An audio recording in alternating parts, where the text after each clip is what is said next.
Digestive drug Natrum arsenicum. The majority of instances indicating natrum ars are cases of definite gastric ulcer, the type of gastric ulcer which is going on to malignancy. As a rule, there is a history of patients being very well nourished. Often they have quite fat and now they are rapidly losing weight. There is always a feeling on their part that they are seriously ill.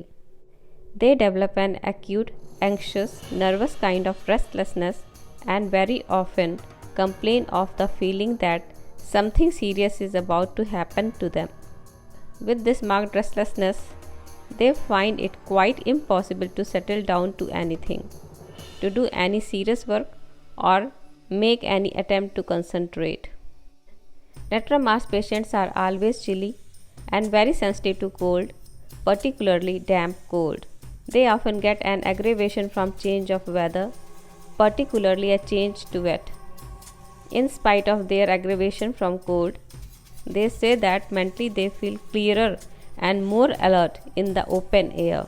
In a stuffy room, they become more muddled and find concentration more difficult. In contrast to their general nervous restlessness, they complain of extreme lassitude, of a sensation of severe weakness, and very marked aggravation from any exertion, either mental or physical. This sense of tiredness, exaggerated by any exertion, is slightly helped by meal. Food lessens the tired feeling. The appetite may be excessive, or there may be complete aversion to food.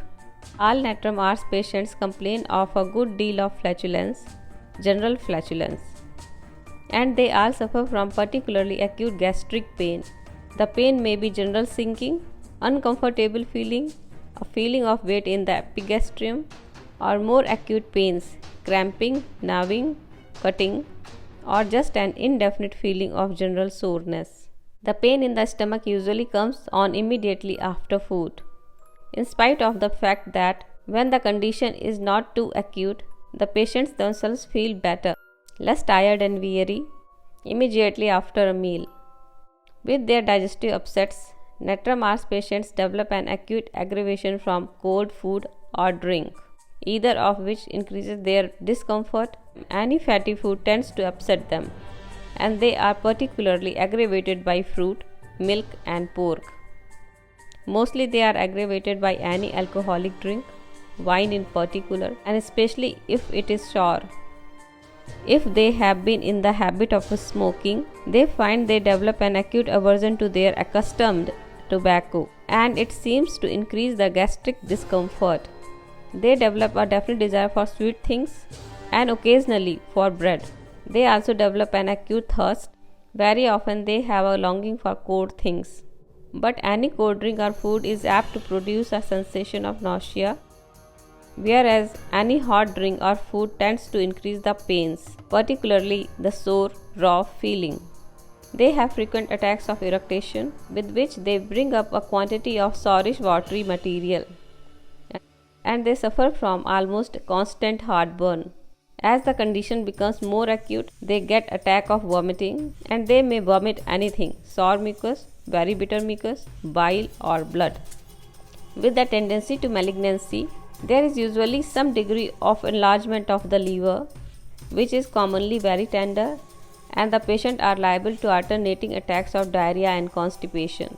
Natrum ars patients are more liable to get ulceration on the posterior wall of the stomach, and frequently a severe aching pain going right through to the back, midway between the scapulae. With digestive complaints, they commonly suffer from a degree of urinary frequency accompanied by difficulty in passing the urine. These patients often complain bitterly of intensely cold hands and feet, also a very troublesome cold sensation in the back, and they have great difficulty in relieving it. This latter symptom is useful distinguishing point for natrum phos, which does not have this sensation of coldness in the back. Most natrum ars patients that I have seen have suffered from indefinite rheumatic pains. All have had a degree of skin irritation. In some, the itching has been very troublesome, and in none has it been entirely absent.